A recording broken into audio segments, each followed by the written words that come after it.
Assalamualaikum. Rasa lama dah tak buat video. Hari ni tak sejuk sangat, 60 Fahrenheit. And then pokok tu kat depan rumah tu, and dia mati pokok tu, tak survive. Dia makan batang dia tu, tak boleh hidup dah. So kita beli sekali lagi semalam pokok peach.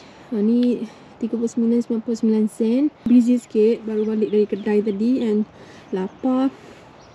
So baru sampai rumah, baru sempat makan. Nak tunjuk tulip-tulip semua nak tanam dekat belakang rumah ni.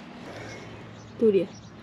Depan ni satu ni, sepanjang jalan sini nak tanam tulip-tulip keliling pokok tu. Okay, projek kita spring ni kita nak tanam rumput dekat belakang ni.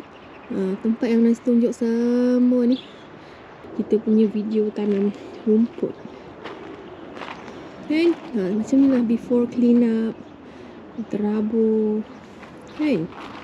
Ni tanah tengok tu. Ingat tak last summer tanah semua penuh garden bed ni. So sekarang tanah dia turun, dia semakin turun ke bawah. So kita kena beli tanah dengan lori. Sebab banyak kan, tak cukup beli beg-beg kan. So tinggal separuh je tengok. Kena bagi penuh balik tanah untuk makan. Jom kita nak korek pokok peach. Tengah hujan tapi tak hujan. So kita dah tanam. Tu dia. Mana dah trim dah. Tengok tu kan. So kita nak bagi pokok kita rendah je. Pukul 8.30 pagi. Tengok cantiknya weather hari ni. Tunjuk depan rumah ni. Last 2 years ago nak tanam pokok saffron depan rumah ni. So dia keluar every year balik after habis winter. Time spring macam ni. Time autumn pun dia keluar juga. Sekarang ni spring, dah masuk spring. Ni lah pokok saffron.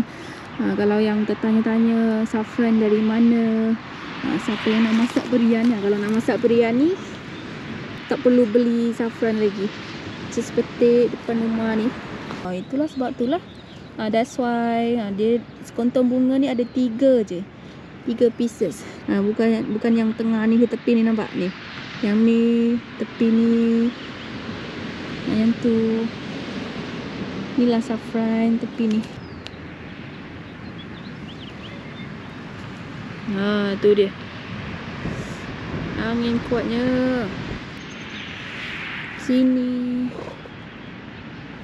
ada tepi ni, situ ni baru keluar. Dia spread, dia jadi banyak. Dia tanam sikit dia jadi banyak ubi dia. Tu apa ni, crocus. Ni nak tanam last time fall. Hari tu nak tanam before masuk winter. Angin kuat macam. Hello guys, Assalamualaikum. Dah pun masuk spring.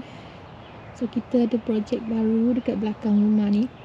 Last autumn Nas ada beli tulip bulbs daripada Holland dalam 200 biji macam tu. And then tanam. Nas beli colour lain, colour pink. Ni colour merah ni dia keluar tengok. Tulip parrot. Dia macam burung parrot tu kan. Tengoklah. Macam tu. So macam muka kita ni. Usually size tulip kan dia macam mangkuk kecil, macam rose. Angin. Masya Allah, cuaca cantik hari ni. Ada colour merah, colour kuning ni nak start order pun. Tengok ni dia besar, ni paling besar sekali. Dia besar macam muka kita ni. Besar dia. Dan dalam 3 minggu macam tu. And then dia gugur. Angin kuat sangat dia jatuh bawah tu. Jalan tepi rumah ni. Ni dekat tepi ni buat garden. Macam tu. And then nanti ada shopping beberapa pokok bunga daripada nursery dekat area rumah ni. Punya pokok ini, kita punya pokok plum